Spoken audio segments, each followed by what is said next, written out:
Hola queridas médicas, queridos médicos que me escucháis, soy Pepe Herrero y vamos a hacer una primera sesión del MAP virtual. Debido a la situación de crisis del coronavirus ha tenido que cancelarse nuestro programa de coformación de atención primaria, así que me he decidido a grabar este vídeo. Vamos a ver qué tal sale el experimento. Me presento, soy residente de segundo año de Medicina de Familia en Gran Capitán, en Granada, por si este vídeo llega a manos de alguien que no me conoce. Y antes de empezar, quiero dejar claro que mis fuentes de evidencia para este trabajo, para esta revisión, han sido fundamentalmente UpToDate y la guía del 12 de octubre. Además de eso, un par de libros de urgencias que dejo al final en la bibliografía y alguna otra fuente que he encontrado de internet. Mi experiencia clínica es de 2 años y mi experiencia en fluidoterapia es escasa. Esa es la razón de que haya decidido hacer esta sesión. Que desde que empecé la residencia se me aparecían muchas dudas sobre cuándo poner un glucosado, cuánto líquido poner, a quién sí, a quién no. Y no encontraba ninguna guía clara, ningún sitio donde poder leerlo y que me resolviera las dudas. Así que me decidí a ofrecerlo como sesión y me habéis dicho que lo grabara. Por lo tanto, como me falta experiencia clínica, hay cosas que puedo plantear aquí que a lo mejor no se hacen así en la práctica. Pero bueno, yo lo he sacado todo de las mejores fuentes de evidencia y creo que es bastante fiable. Como digo, nos surgen a todos los resis de familia, creo yo, muchas dudas sobre cómo poner los sueros. Esto es un repaso. Es una primera parte sobre fluidoterapia y por petición popular sobre terapia de sustitución, de restitución, fundamentalmente en situaciones como shock y otras situaciones de urgencias. Y vamos al lío. La he titulado Desastre electrolítico en honor a uno de mis monitores de alpinismo que nos recordaba siempre que hay que quitarse el abrigo cuando se empieza a hacer ejercicio y se ha salido a la montaña con frío, porque si no se suda. Y cuando empiezas a sudar empiezas a perder líquidos, empiezas a perder sales y te da mucha sed. Y eso te produce un desastre electrolítico, una necesidad de alterar tu actividad para poder mantenerte hidratado. Con esto, aparte de explicar el nombre de la sesión, quiero recordar que cuando se suda hay que subir la cantidad de líquido que le damos a los pacientes. Pero bueno, sobre todo ponía la foto por la tontería. 5 cosas en esta charla: hablar muy poco de bases fisiológicas, hablar un poquito de herramientas a la hora de poner fluidos, qué tipos de fluidos tenemos, unos detalles clínicos sobre monitorización, un detalle sobre terapia de mantenimiento y 4 ideas de terapias de reposición, fundamentalmente ante shock, pero también ante otras patologías de urgencias. Voy a intentar ser lo menos pesado posible, lo más conciso para cosas útiles en cuanto a la clínica. La idea de esto, pues ya sabéis, es una parte del proyecto del MAP, que es la coformación, para que aprendamos juntas, en este caso, a poner sueros cuando las demás grabéis vuestros vídeos a lo que queráis que aprendemos. Bases fisiológicas, esto sobre todo por si hay una segunda parte, y hablo de equilibrio ácido-base y de sodio, potasio, calcio, que recordemos que somos fundamentalmente agua. En mi caso, en el caso de un varón, 600 mililitros de líquido por cada kilo de peso. De todo este líquido que tenemos, 2/3 partes están dentro de las células, la inmensa mayoría. Solo 1/3 parte está fuera y solo una pequeña parte de esa está dentro de las venas. Esto es importante, sobre todo, ya veríamos después, para el potasio, porque la inmensa mayoría del potasio está dentro de la célula. Pero no voy a adelantarme a otras charlas. Ideas básicas sobre fluidos. Ya sabéis que más o menos entra y sale 2,5 litros de líquido al día. De ella, 1,5 litros lo hemos bebido, casi 1 litro lo hemos comido con alimentos sin darnos cuenta y otros 350 mililitros lo han producido nuestras células con sus procesos bioquímicos superchachis. En cuanto a salidas, lo mismo que ha entrado. Hay una serie de pérdidas insensibles por respiración, por piel, por sudor y por heces que suman prácticamente 1 litro de líquido diario. El resto, 1 litro a litro y medio de diuresis, va a compensar la cantidad de líquido que hayamos bebido. La horquilla que compensa es la de la diuresis. Si yo bebo 1 litro de más, orinaré 1 litro de más. Pero recordemos que hay 1 litro diario que vamos a estar siempre manteniendo, que es el de las pérdidas insensibles, más el litro de la diuresis. Por lo tanto, como mínimo, una persona que no va a estar recibiendo nada de líquidos tiene que recibir 1 litro durante un día. Estoy hablando de terapias de mantenimiento para gente en ayuno. Fundamentalmente con esto que recordemos que hay unas pérdidas insensibles y una necesidad de agua en el cuerpo. ¿Cómo funcionan estas necesidades? Estas tablas yo las había visto, las había leído mucho, pero nunca les había hecho caso. Entonces hay que focalizar 3 datos concretos muy importantes. En cuanto al agua libre, son más o menos 35 mililitros kilo día. Si os fijáis, pues entre 2 y 3 litros al día para una persona media. Si pesa 60 kilos, haced las cuentas, sale más o menos a 2 litros diarios. Así que esto es más o menos lo que necesita una persona. Por eso sale lo de los 2 litros y medio diarios. Son esos 35 mililitros kilo día. Recordemos que hay una serie de circunstancias que hacen que necesitemos más líquidos. Fundamentalmente la fiebre, la sudoración o respirar rápido. En cuanto a la fiebre, interesante el dato de que cada grado puede aumentar la necesidad de 100 a 150 mililitros diarios, por lo tanto una persona en 40 de fiebre puede llegar a necesitar medio litro de líquidos más al día. Y recordemos también, que no lo he puesto en la presentación, que aumenta la cantidad de líquidos que necesitamos si perdemos líquidos, fundamentalmente por vómitos, por heces o por débitos, por ejemplo por fístulas o porque llevemos algún setón quirúrgico. Por lo tanto, de agua, más o menos unos 2 litros, 3 litros por persona día, más en situaciones de pérdida de volumen o de fiebre, sudoración, hiperventilación. En cuanto a iones, esto se ve así y es un rollo, pero es súper sencillo. Necesitamos 70.000 equivalentes de sodio al día, 70.000 equivalentes de potasio al día, 70.000 equivalentes de cloro al día para una persona de 70 kilos. O sea que más o menos es eso, unos 60.000 equivalentes de cada uno de los iones de forma diaria. Y en cuanto a glucosa, la cantidad de glucemia que necesitamos para conseguir, de glucemia no, de azúcar, que necesitamos para conseguir inhibir la neoglucogénesis y evitar entrar en un balance nitrogenado negativo es esta, unos 100 a 200 gramos diarios. Después volveremos a estas cifras y tendrán sentido, van a ser muy útiles para que entendamos cada uno de los diferentes sueros y lo que aportan y lo que tenemos que tener en cuenta a la hora de elegir qué tipo de suero le vamos a poner a nuestro paciente. Importante aquí que recordemos, los sueros son una medicación, exactamente igual que el oxígeno. Es una barbaridad ponerle oxígeno a una persona que se está infartando y que está saturando el 97% porque el oxígeno es vasoconstrictor. De la misma manera que el oxígeno es un medicamento y tiene efectos secundarios, los sueros son medicamentos y tienen efectos secundarios. Por lo tanto, la fluidoterapia tendrá sentido para tratar algo que queramos tratar, no para ponerla porque sí. Un detalle que me parece interesante.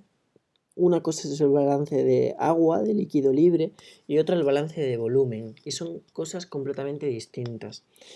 Cuando hablamos de pérdida de agua libre, nos estamos refiriendo a lo que llamamos deshidratación comúnmente, lo que coloquialmente se considera estar deshidratado, es decir, tener sed, necesitar beber agua.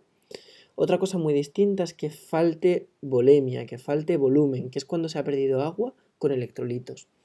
Por lo tanto, cuando vamos a hablar de pérdida de agua, esto va a tener una traducción clínica que es la sed y va a tener una traducción, si hacemos en ese momento una analítica, una traducción en laboratorio, que va a ser una hipernatremia. Por otra parte, una pérdida de volumen es una pérdida de agua con electrolitos y esto no es una deshidratación, sino una depleción hidrosalina. Y esto se monitoriza de forma clínica con los signos de deshidratación en un paciente. Dejo aquí el resumen, que era lo que quería tener en esta línea. Deshidratación es falta de agua, sed e hipernatremia. Depleción hidrosalina es falta de volumen y son los signos clásicos de deshidratación. Pérdida de turgencia de la piel, sequedad en boca, etc. Esto es un detalle teórico, pero bueno, que creo que es interesante para tener conceptos claros, entender molecularmente de qué estamos hablando y para hablar con corrección, si me escuchara Correa. En cuanto a indicaciones de esta terapia, pues importante que recordemos que todo ayuno por encima de 24 horas tendríamos en urgencias que hacer un plan sobre cómo vamos a hidratar a ese paciente y cómo vamos a sustituir electrolitos, siempre que sea menos de 3 días, porque si va a estar más de 3 días en ayuno, hay que plantearse pues hablar con nutrición y, bueno, si lo sabéis hacer, hacerlo por vuestra cuenta, ponerle otro tipo de terapia en función de cómo coma el paciente. Por otra parte, conseguir reponer líquidos en la depleción hídrico-salina. En una deshidratación puramente no va a ser necesario una fluidoterapia porque el paciente va a poder beber normalmente. En tercer lugar, corregir trastornos electrolíticos. Y en cuarto lugar, funcionar para el shock no cardiogénico ni el obstructivo, porque en esos casos hay que plantearse con mucho cuidado la fluidoterapia. Es decir, para el shock fundamentalmente pues los hipovolémicos y los distributivos. Segunda parte de herramientas. Hay dos tipos de fluidos, los cristaloides y los coloides. Voy diciendo desde ya que los coloides se usan muy poco en circunstancias muy limitadas, sin apellidas Ordax, y que en general no están indicados, porque lo que se ha visto es que usar coloides en situaciones fundamentalmente de shock disminuye muy poco la mortalidad, los resultados son bastante similares a con cristaloides y tiene más probabilidad de fallo renal. Por lo tanto, siempre que veáis en textos que tenemos cristaloides y coloides, acordaos, los coloides son las cosas que aumentan la presión oncótica y que se usan muy poco y que nosotros, médicos de familia, en un futuro, vamos a usar muy poco a lo largo de nuestra vida. Lo que nosotros vamos a utilizar y lo que más nos interesa son los cristaloides.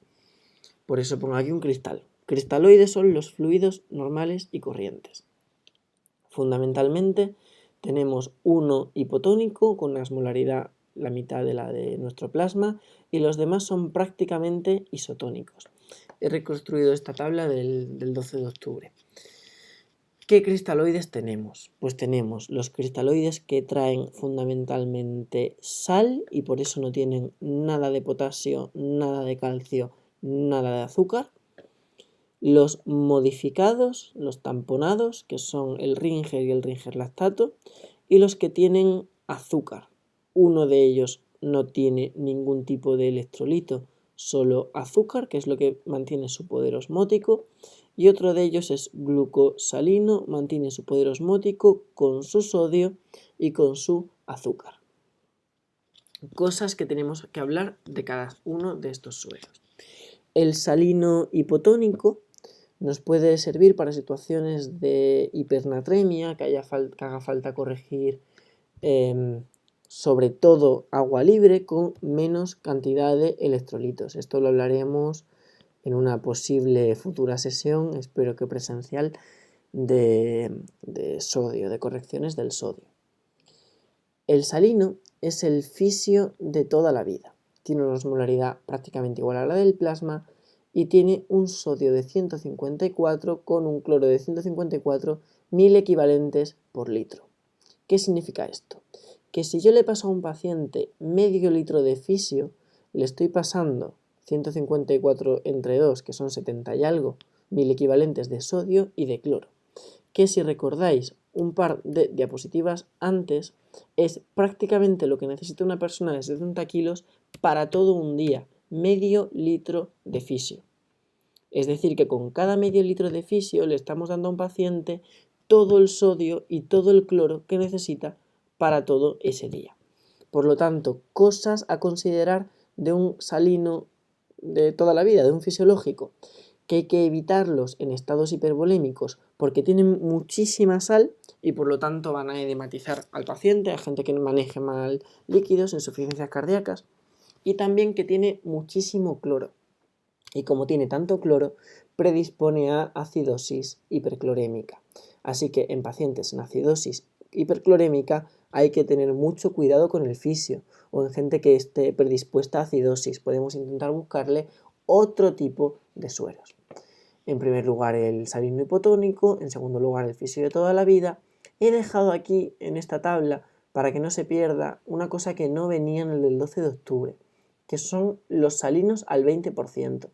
Esto será importante para cuando hablemos de hipernatremia, y como esto es una sesión introductora para hablar fundamentalmente de sodio y potasio en otras sesiones, pues quería dejarlo en la tabla, para que cuando querramos corregir sodio sepamos que tenemos que hacer construcciones de un suero hipertónico usando salinos al 20% y salinos normales y corrientes. Lo único que quiero que recordemos de aquí es que los salinos al 20% son unos botecitos que tenemos en la urgencia de 10 mililitros y cada uno de esos botes tiene 34 mil equivalentes de sodio. Por lo tanto, con 10 botecitos de estos juntaríamos 340.000 equivalentes de sodio. Pero esto solo es importante para la hiponatremia. Acabamos con el primer bloque de sueros. Tenemos los tamponados. Los Ringeres, que me parece que tienen un nombre muy guay, se inventaron para poder dar sueros isotónicos, pero con menos contenido de sodio. Entonces, si os fijáis, el Ringer normal y corriente tiene un poquito menos de sodio que un salino, y a cambio de eso tiene un poquito de potasio, un poquito de calcio. El Ringer lactato utiliza el propio lactato para poder quitar todavía más sodio y más cloro de su contenido.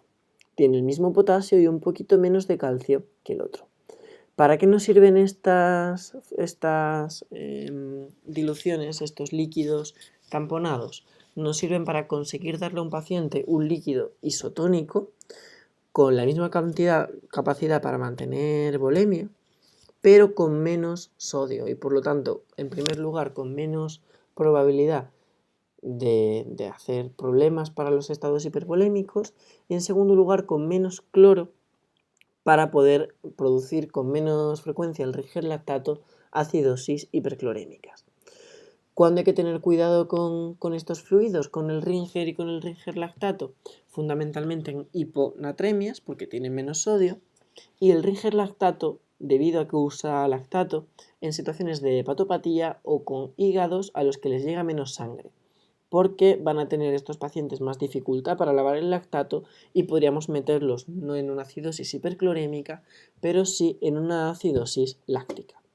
Por lo tanto, un nuevo grupo de cristaloides que podemos usar en nuestros pacientes, los tamponados, que tienen menos sodio, a cambio de eso tienen muy poquito potasio, y hay que tener cuidado con el lactato en pacientes hepatópatas. Por último, los sueros con azúcar. Tenemos diferentes formulaciones del glucosado, tenemos el glucosmón que usamos para hipoglucemias. Yo he dejado aquí solo los que usamos para fluidoterapia directamente, que fundamentalmente son el glucosado al 5%, que mantiene la osmolaridad a cambio solo de glucemia, de 50 gramos de glucosa litro, y el glucosalino, que sí que tiene sodio, sal, al 0,2%, y por lo tanto mantiene 31.000 equivalentes por litro de sodio y de cloro, con 40 gramos litro de glucemia, de azúcar. De glucemia no, de azúcar. ¿Con qué pacientes tenemos que tener cuidado en usar este tipo de sueros? Fundamentalmente en los neurocríticos, porque en pacientes neurocríticos el azúcar puede desencadenar o empeorar un edema cerebral. Por lo tanto, ¿qué herramientas vamos a tener cuando queramos dar fluidoterapia a un paciente? Fundamentalmente fisiológico, sueros tamponados, Ringer y Ringer lactato, glucosado que no tiene sal o glucosalino con muy poca sal y con glucosa. Ahora, ¿qué pasa o cómo se representa una fluidoterapia de las que usamos normalmente en urgencias en un paciente? Pues hasta antes de empezar a estudiarme esto, yo escribía lo mismo que veía escrito en la mayor parte de pacientes de nuestras observaciones de sillones y de cuidados, que es alternar 1,5 litros de glucosado con litro de fisio. Esto es lo que hacía yo generalmente en pacientes que veía con buen peso, con buena función renal y ya está. ¿Qué le estamos dando a un paciente con 1,5 litros de glucosado y litro de fisio?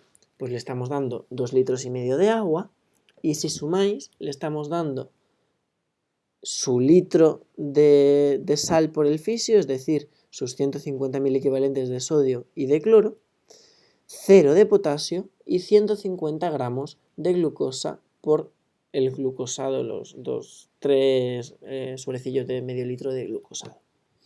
Ahora, si es un paciente de 70 kilos, sano, como habíamos hablado antes, el agua que le estoy dando es la que le tengo que dar. Pero en cuanto a sodio, incluso en el límite alto de la normalidad me estoy pasando. En cuanto a cloro, me estoy pasando. En cuanto a potasio no le estoy dando nada cuando necesita unos 60.000 equivalentes de potasio. Y en cuanto a azúcar, le estoy dando justo lo que necesitaría. Me ha costado mucho encontrar alguna fuente que dijera a un paciente que va a estar 24 horas en ayuno y que voy a tener en mi urgencia qué líquido le tengo que dar. Me ha costado mucho encontrarlo. Y al final he conseguido encontrar el artículo de UpToDate que lo explica, que dice que es razonable a un paciente sano y que tengo en urgencias y que le tengo que dar líquidos, esto lo plantea también para pacientes pendientes de cirugía, darle 2 litros diarios de suero salino hipotónico, el 1/2, en suero glucosado al 5%, a los que le he añadido 20.000 equivalentes de potasio por litro. Las ampollas de potasio son de 20.000 equivalentes y por lo tanto estos pacientes serían 2 litros de salino 0,45 alternado con glucosado, a los que a cada bolsa le he añadido 10.000 equivalentes de potasio. Si yo hago esto en un paciente, le estaría dando 2 litros de agua, le estaría dando 77.000 equivalentes de sodio, es decir, genial lo que tendría que darle. Le estoy dando 77 de cloro, es decir, genial lo que tendría que darle. 40 de potasio, que es el límite bajo de la normalidad, por lo tanto mantengo necesidades sin pasarme, aunque realmente es difícil provocar una hiperpotasemia dando estas cantidades en un paciente sin insuficiencia renal. Vamos al tercer apartado. Hemos hablado en primer lugar de necesidades, fundamentalmente de los pacientes, en segundo lugar de qué sueros tenemos, fundamentalmente cristaloides. En tercer lugar vamos a hablar de clínica y monitorización. ¿Qué tenemos que buscar en estos pacientes? En primer lugar, cuando los vamos a atender y en segundo lugar, cuando ya les hemos instaurado una terapia con sueros y queremos seguirlos. Pues esto es una cosa que creo que tenemos que meternos en nuestros protocolos mentales y que a mí a veces se me pasa porque no estoy acostumbrado todavía a valorar a pacientes de Observa, como digo, no he rotado todavía en la Observa. Valorar siempre en todos los pacientes nivel de conciencia, perfusión cutánea, relleno capilar y pulsos periféricos. Tomarle el pulso a los pacientes, primero para aprender y tener la costumbre y poder saber lo que es un pulso normal y lo que no. Y en segundo lugar, para darnos cuenta de un estado hiperdinámico o de un pulso débil que nos indique que al paciente le está faltando volumen. Además de eso, tensión arterial y frecuencia cardíaca, todos estos elementos suman con suficiencia para poder valorar el estado hemodinámico de un paciente. Además de tener en cuenta esto, que de verdad que está bien que recordemos y que anotemos en las historias cuando estamos valorando a un paciente, constantes que son importantes para la monitorización clínica de una sueroterapia, frecuencia cardíaca, tensión arterial, como decía, temperatura, frecuencia respiratoria y diuresis y otras pérdidas, como comentaba antes, por débitos. En segundo lugar, posibles signos de hipovolemia, lo que comúnmente se llama deshidratación, pero que ya sabemos que no es así. Sequedad de piel y mucosas, pliegues cutáneos que tarden más de lo normal en volver, aunque los pacientes mayores tienen cierto grado de atrofia cutánea que hacen que el pliegue cutáneo esté retrasado con normalidad. Y SET. También hay otras maniobras, pues una pérdida de turgencia del globo ocular, que yo no sé hasta qué punto se hacen con frecuencia en la práctica clínica. Yo alguna vez lo he mirado, pero no tengo la costumbre. Y por otra parte, en todos los pacientes, signos de hipervolemia. Ver si el paciente está edematizado, si tiene incurgitación yugular, reflejo hepatoyugular, crepitantes o un tercer ruido cardíaco. Quiero detenerme en esta diapositiva porque esta diapositiva es también de lo fundamental de la sesión, que es, si a mí me viene un paciente con una hiponatremia, yo puedo saber súper bien, y ya hablaremos otro día de hiponatremia, yo puedo saber súper bien cómo tengo que corregirle el sodio, cómo tengo que calcular para saber cuánto sodio le voy a subir con un suero en 4 horas. Pero si no me he detenido a hacer una valoración clínica para diferenciar si el paciente está más edematizado o con más sequedad, voy a equivocarme con ese paciente. Porque a lo mejor le voy a pasar una cantidad de líquidos que no puede tolerar, o a lo mejor estoy pasando por alto cuestiones que son fundamentales para el diagnóstico del origen de esa hiponatremia, y quizá en vez de enfocarme en corregir la hiponatremia, lo que tenía que hacer era averiguar la causa. Entonces, en todo paciente al que yo voy a ver y que voy a dejar en un área de observación y que por lo tanto me voy a plantear ponerle fluidos, fijarme siempre en su estado hemodinámico, si está más hacia la deshidratación o hacia la hipervolemia. Y tener esto en cuenta a la hora de reponer fluidos. En primer lugar, porque si está hipervolémico a lo mejor no le voy a reponer nada de fluidos. Y a lo mejor si le pongo algo no le voy a poner un fisio, le voy a poner un glucosado quizá. Y porque si está hipovolémico y el paciente tiene dificultades para beber, pues a lo mejor es una buena oportunidad para ponerle líquidos. Entonces, elementos en primer lugar clínicos a la hora de valorar estos de aquí. Elementos de laboratorio. Voy a ir contando cosas. En primer lugar, el hematocrito, bueno, esto está puesto sobre todo por el shock hemorrágico, ¿no? En segundo lugar, en las gasometrías venosas vemos la osmolaridad plasmática y el pH. Esto lo pongo en monitorización, no solo para que averigüemos al 100% cuál es el estado hemodinámico de un paciente, sino que lo pongo arriba del todo para que recordemos que igual que monitorizo una furosemida y compruebo que no esté metiéndome en una hiponatremia o que una espironolactona no me esté subiendo el potasio, también tengo que revisar que un tratamiento con sueros no esté alterando los equilibrios del paciente, la homeostasis del paciente. Entonces, se recomienda, si tengo un paciente con mucho fisio, monitorizar el pH. ¿Por qué? Porque puede meterse el paciente en una acidosis hiperclorémica. Por eso lo pongo aquí arriba, para que nos acordemos de que a un paciente al que tengo con fisios le tengo que hacer por lo menos un pH al día, para asegurarme de que no le está haciendo la acidosis hiperclorémica. Este dato de una gasometría al día, reconozco que no lo recuerdo bien, tendría que revisarlo, pero aproximadamente. No tengo la fuente. En segundo lugar, función renal, porque si el paciente está en insuficiencia renal tendríamos que averiguar la causa, y si es prerrenal voy a tener que reforzar la cantidad de líquidos que le estoy pasando. Cuarto lugar, iones. Esto es fundamental porque en función de los iones tendré que hacer o no correcciones electrolíticas aparte de hídricas, y esto me va a modificar una pauta de tratamiento. Es decir, que si a mí me llega un paciente que me parece que tiene una depleción hidrosalina y que le empiezo a pasar sueros y le calculo una serie de sueros y luego me miro la analítica y veo que tiene una hiponatremia, pues voy a modificar esa cantidad de sueros, ¿no? Pero eso es de cajón. En quinto lugar, y esta quinta y sexta cosa sí que aportan un poquito de conocimiento, me parece a mí. Son cosas que, vamos, que al menos yo no sabía antes de hacer la sesión. En primer lugar, el boom dividido entre la creatinina plasmática. Para calcular el boom simplemente tenemos que dividir la urea en sangre entre 2,1428.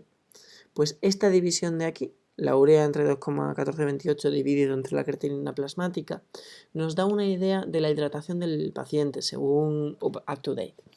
Menos de 15 en este cociente podemos plantearnos que el paciente probablemente esté bien hidratado, y más de 20 sabemos que el paciente tiene una depleción hidrosalina. Esto, bueno, pues es lógico porque sabemos que la urea sube mucho cuando un paciente está deshidratado. Lo que yo no sabía era cómo cuantificar esa urea alta. Y la podemos cuantificar así. Y esto nos sirve para saber si un paciente está o no está deshidratado. Así que si nuestra clínica y nuestra capacidad para interpretar esto no es suficiente, podemos utilizar esta capacidad matemática. Y por último, el sodio en orina también es una herramienta que podemos utilizar, porque igual que un paciente que está con una insuficiencia renal prerrenal está deshidratado, y sé que está deshidratado porque está reteniendo sodio en el cuerpo y por lo tanto el sodio en orina es muy bajito, un paciente que tiene un sodio en orina bajo, puedo plantearme que esté deshidratado. Y un paciente que tenga un sodio en orina muy alto, pues me voy a plantear, o encima de 20, vamos, no me voy a plantear que esté deshidratado. Solo hay una excepción de pacientes que tengan un sodio en orina alto, pero que puedan estar en hipovolemia, deshidratados, que son aquellos cuya hipovolemia es secundaria a un problema renal. Y como tiene un problema renal, no es capaz de retener el sodio, orina el sodio y se deshidrata. Fundamentalmente pacientes en tratamiento con diuréticos, pacientes con hipoaldosteronismo, que la aldosterona no está haciendo lo que tiene que hacer, pacientes con nefropatías pierdes sal, fundamentalmente esto.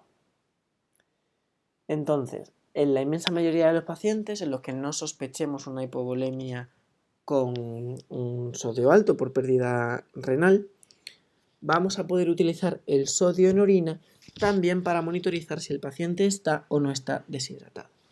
Y añado aquí esta nota, que también es una cosa que me he acordado al terminar la sesión y no tenía claro dónde ponerlo, que es que tengamos en cuenta que cuando le ponemos fármacos a un paciente le estamos poniendo volumen, porque si cada paracetamol le meto 100 mililitros, al final 3 paracetamoles al día más el resto de medicaciones, le vamos a meter mucho más volumen al paciente del que estábamos queriendo.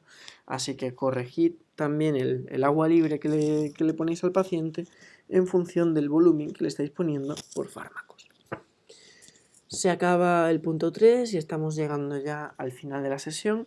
Resumen del punto 3, por lo tanto, que evaluemos en un inicio y también en el seguimiento de un paciente que vamos a ponerle sueros o que está con sueros, situación clínica y analítica, y que tenemos herramientas en la analítica para saber si el paciente está o no está deshidratado, el paciente o la paciente, que aquí todo el mundo espera mucho. En cuarto lugar, terapia de mantenimiento. Os dejo aquí el resumen de UpToDate de lo que os contaba antes.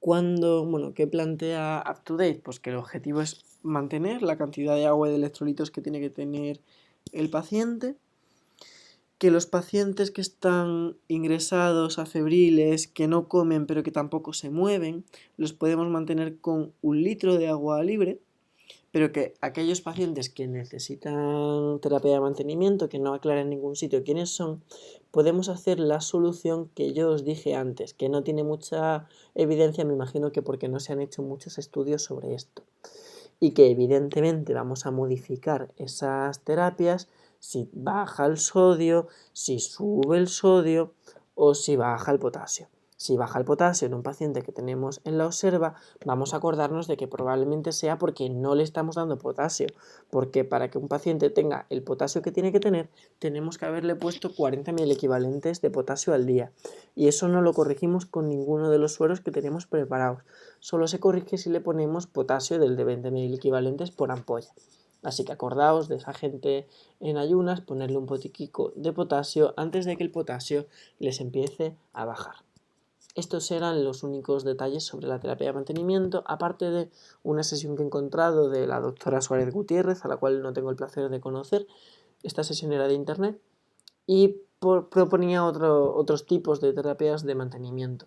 Por ejemplo, decía que a un paciente que tenga un ayuno para una intervención quirúrgica lo puedo dejar tranquilamente con un glucosado al 5% de 2 litros, que si entra con fiebre, fundamentalmente lo que dice aquí es que le ponga un poquito más de azúcar por el tema de que aumenta el requerimiento energético, y que con un ayuno de más de 24 horas, es decir, un ayuno de verdad de los que tenemos en la Observa, plantea otras terapias distintas a las que dice el UpToDate. Para un paciente de 70 kilos, dice, pues coge y a estos 2 litros de glucosado al 5% le añades tus 3 de potasio, es decir, 60.000 equivalentes, y 4 ampollas de aquellas que yo os decía de sodio. Bueno, ella dice al 10%, yo tenía aquí al 20%, así que al 20% serían 2 ampollas. De forma que le puedas pasar la cantidad de sodio que necesita. Con las que tenemos nosotros en el hospital, que son las del 20%, que cada una tiene 34, pues 2 ampollas de salino al 20%. Y con eso tendríamos sus 2 litros de líquido, su azúcar, su potasio, su sodio y su cloro. Otra alternativa, 1 litro de glucosado y 1,5 litros de glucosalino, que os dejo aquí cómo se quedaría. Es decir, bien. ¿Qué tipo de terapia podéis utilizar en un paciente que tengáis en mantenimiento? Como estáis viendo, la que queráis. Siempre teniendo en cuenta cuáles son las necesidades basales de todo paciente, cuáles son las necesidades ajustadas a ese paciente en concreto, que puede tener fármacos, que puede tener una insuficiencia renal, que puede estar edematoso, que puede tener una hiponatremia. Pero podéis utilizar el que queráis siempre que os acordéis de corregir las necesidades que tiene ese paciente en concreto. Acabamos con terapia de mantenimiento, se va acabando la sesión, vamos por fin a los 4 detalles sobre terapia de reposición. Y voy a decir unos pocos detalles sobre el shock, no muchos. Un shock es un síndrome secundario a un problema para perfundir tejidos, es decir, una situación en la que de forma generalizada en el cuerpo hay hipoxia celular y tisular. ¿Qué nos vamos a encontrar en un paciente con shock? Pues nos vamos a encontrar un paciente con sensación de ansiedad, agitación, pálido, frío y sudando. Hay una serie de criterios diagnósticos de shock, realmente no hay un acuerdo científico claro sobre cuándo hablamos de shock y cuándo no, pero os pongo esta serie de criterios y vamos a fijarnos en un par de cosas. Hablamos de shock con 4 de estas 6. Frecuencia cardíaca por encima de 100. Esto es lo primero que se eleva. Hipotensión, es decir, una sistólica por debajo de 90, o una tensión arterial media por debajo de 65, o una bajada de al menos 40 milímetros de mercurio en un paciente hipertenso, que se mantiene durante 20 minutos, pero que esto no es una condición sine qua non para tener un shock. Es decir, que yo puedo tener a un paciente shockado sin tenerlo hipotenso, porque la tensión a veces tarda más en bajar, o porque hay tipos de shocks en los que la tensión no tiene por qué bajar. Fundamentalmente yo puedo estar manteniendo a un paciente con tensión alta, pero no conseguir perfundir sus tejidos y ese paciente sigue en shock. Así que, primer criterio, taquicardia. Segundo criterio, hipotensión. Casi todos los pacientes en shock vienen hipotensos, pero no siempre están hipotensos. En tercer lugar, una taquipnea. Cuarto lugar, alteraciones del nivel de conciencia. Quinto lugar, una oliguria, es decir, orinar menos de medio mililitro de kilo día, que más o menos pues orinar menos de 40 mililitros hora. Quería decir hora aquí también. O acidosis metabólicas, lácticos por encima de 4. Tener 4 de 6 en estas es tener a un paciente chocado. Por lo tanto, elegid una taquicardia en un paciente hipotenso con una taquipnea y que viene con una disminución del nivel de conciencia, esto probablemente sea un shock. Y por eso el QuickSOFA mira precisamente eso, mira la taquipnea, mira la presión arterial, porque es una forma de buscar a un paciente que pueda estar chocado. Después hablamos de criterios de disfunción multiorgánica, de disfunción orgánica, y me ha parecido interesante traer aquí de qué manera podemos decir que hay una disfunción cardiovascular o hepática o de algún otro órgano. Pues hablamos de disfunción cardiovascular cuando tenemos un paciente con hipotensión como la que estaba hablando, con los criterios de los que estaba hablando, que no somos capaces de reponer sin utilizar drogas vasoactivas. También quería aquí meter los criterios de lo que sería una hipoperfusión de forma analítica, que es que el lactato suba por encima de 1,5 su valor normal, una acidosis por un pH por debajo de 7,30, livideces o un relleno capilar disminuido. El relleno capilar es una herramienta clínica muy interesante y que podemos utilizar para reconocer a pacientes con dificultad para perfundir tejidos. En segundo lugar, un fallo respiratorio es un paciente con una PA FiO2, un cociente presión arterial de oxígeno FiO2 menor de 300, en algunos casos menor de 200, en caso de neumonía, pacientes ventilados.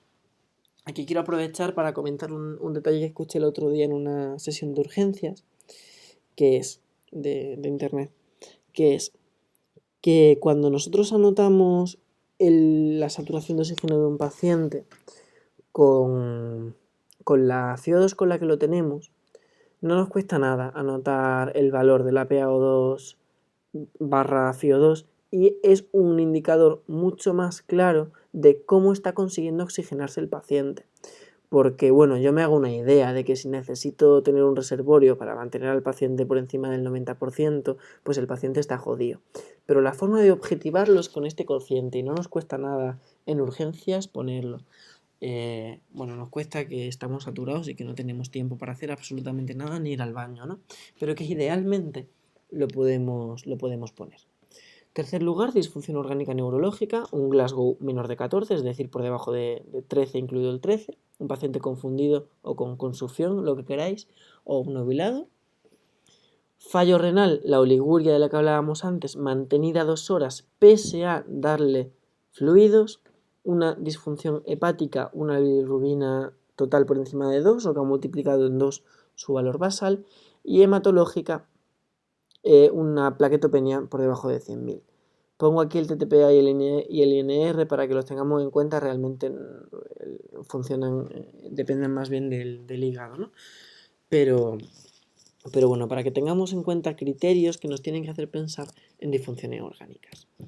Aprovecho y os traigo la escala SOFA para que os deis cuenta de que es exactamente lo que os acabo de decir. La PaO2 FiO2, las plaquetas, el hígado, la tensión arterial, el Glasgow y la cantidad de orina o de creatinina que tiene el paciente. Es decir, que cuando hablamos de pasarle el SOFA a un paciente, lo que estamos haciendo es pasar criterios de disfunción orgánica.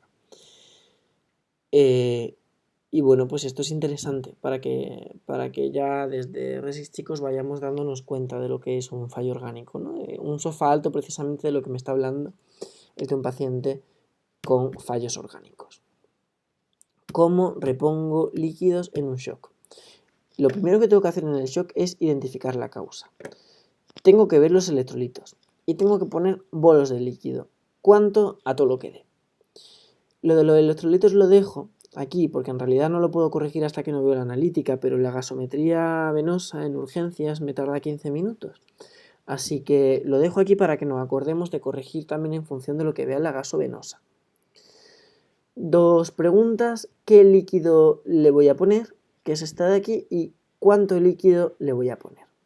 Pues qué líquido le voy a poner depende del tipo de shock. Si está perdiendo sangre o no está perdiendo sangre. ¿Qué está perdiendo sangre? Lo que le tengo que poner es sangre. Aprovecho para dejar claro que cada concentrado de Matías tiene 250 mililitros de líquido. Por eso me río de cuando se ponen furosemidas entre carga de concentrado y carga de concentrado en pacientes a los que medio litro de fisio no le hubiera puesto una furosemida. Es bastante peor medio litro de fisio que un concentrado de Matías. Pero dejando excursus a un lado, un paciente con un shock hemorrágico lo que necesita es sangre. Y mientras consigo la sangre que tengo que pedir rápido, le paso fisio al 0,9%, un fisiológico. Resto de pacientes con shock, y estamos hablando de shock distributivo o shock hipovolémico, recuerdo que no estoy hablando del cardiogénico ni del obstructivo, pues le voy a pasar como primera opción cristaloides. Y si no me queda otra, coloides. Pero probablemente antes le meta drogas vasoactivas que le ponga coloides. En cuanto a los cristaloides, ¿qué cristaloide le pongo? Si le voy a pasar menos de 2 litros, sin ningún problema le voy a poner fisio isotónico sin ningún tipo de complicación, simplemente acordándome de que tiene más riesgo de acidosis hiperclorémica.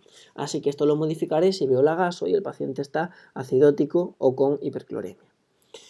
Si voy a pasar más de 2 litros, perdona que se me ha escapado ese 2, pues le puedo pasar tamponados, o un Ringer o un Ringer lactato, teniendo en cuenta eso, que todo va a ser según respuesta y según electrolitos. No hay muchos estudios, no hay mucha información, por lo tanto voy a fijarme sobre todo en la respuesta del paciente. Que a mí me viene un paciente chocado, le pasa un Ringer y me ha ido bien, pues sigo con el Ringer. Que le voy a pasar mucho líquido, le estoy pasando fisio y veo que le tengo que pasar más de 4 cargas de volumen, pues no pasa nada, me paso un tamponado, me paso un Ringer o un Ringer lactato si no es hepatópata. En cuanto a coloides, UpToDate trae muchas revisiones y metaanálisis del tema de los coloides. Generalmente si se pone alguno es la albúmina, que se pone en cargas de 250 a medio litro, pero aunque consiga expandir el plasma, no ha conseguido disminuir la mayor parte de shocks, mortalidad, y sí que aumenta insuficiencia renal, fallo renal. Así que como idea vamos a usar fundamentalmente cristaloides.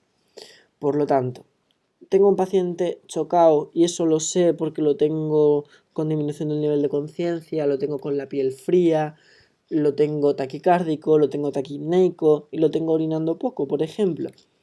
Pues le voy a pasar líquido. ¿Qué líquido? Si no es un shock cardiogénico, pues le voy a pasar fundamentalmente fisio. Y si veo que con el fisio ya le estoy pasando mucho, también le voy a poner un Ringer. Ahora, ¿cuánto líquido le voy a poner? Como digo, el que el paciente necesite. Sin ningún problema, cargas de medio litro en 15-30 minutos y reevaluar. Le puedo poner el líquido que quiera, pero siempre pensando en que tengo que estar monitorizando clínicamente al paciente, comprobando si está hipervolémico, euvolémico, hipovolémico. ¿Qué dice la guía terapéutica de urgencias de García Gil? Lo que necesitemos para mantener la presión arterial media por encima de 65 mililitros de mercurio, es decir, perfectamente 20 o 30 mililitros por kilo. Por lo tanto, si necesito pasarle 2 litros en media hora, le paso 2 litros en media hora al paciente. Siempre monitorizando, ¿vale? Pero eso, que la cantidad de líquido es la que necesite para mantener al paciente normotenso. Que le he pasado 2 litros en media hora y el paciente sigue con una arterial media por debajo de 65, pues a ese paciente lo tengo que meter en críticos, tengo que ponerle una droga vasoactiva y me tengo que plantear cuál es la causa de que ese paciente esté así, porque alguna que otra vez se ha visto que el paciente lo que tenga sea un aneurisma de aorta roto, que lo tengamos con drogas vasoactivas y que no se nos esté ocurriendo que lo que le pasa al paciente es un aneurisma de aorta roto. Así que ponerle el líquido que necesite, si no mejora, pasarle drogas vasoactivas y plantearnos si sabemos de dónde le está viniendo este shock. Además de eso, elevación pasiva de extremidades, igual que haríamos con un paciente que se va a presincopar, porque conseguimos recuperar volumen de piernas, de la sangre que tenemos en piernas. Y siempre dejo aquí claro, monitorizar frecuencia cardíaca, tensión, diuresis, nivel de conciencia, en fin, lo dejo aquí muy claro. Entonces, shock líquido a todo lo que dé para mantenerle una tensión arterial media por encima de 65. Dejo aquí una clasificación que me ha parecido muy interesante de shock hemorrágico para que veamos cómo se puede estimar cuánta sangre ha perdido. Pues en un paciente que no me viene taquicárdico, que me viene con una tensión normal, que me viene solo con ansiedad, ha perdido menos de 1 litro. Esto está estudiado en hombres de 70 kilos, ¿vale? Como siempre, estudiado en hombres, ¿qué le vamos a hacer? Paciente, bueno, ¿qué le vamos a hacer? Sí, le vamos a hacer cosas. Pero bueno, que también ya está. Que abajo el patriarcado. Clase 2, un paciente que ha perdido hasta 1,5 litros de sangre, me va a venir taquicárdico, pero no me va a venir con una sistólica baja. Sí puede tener menos tensión arterial diferencial, pero esto, bueno, nos puede llamar la atención por ver al paciente en 120-60, Pero bueno, sobre todo lo que vamos a ver es al paciente taquicárdico. Y un paciente taquicárdico con una pérdida de sangre ya puede haber perdido hasta 1,5 litros.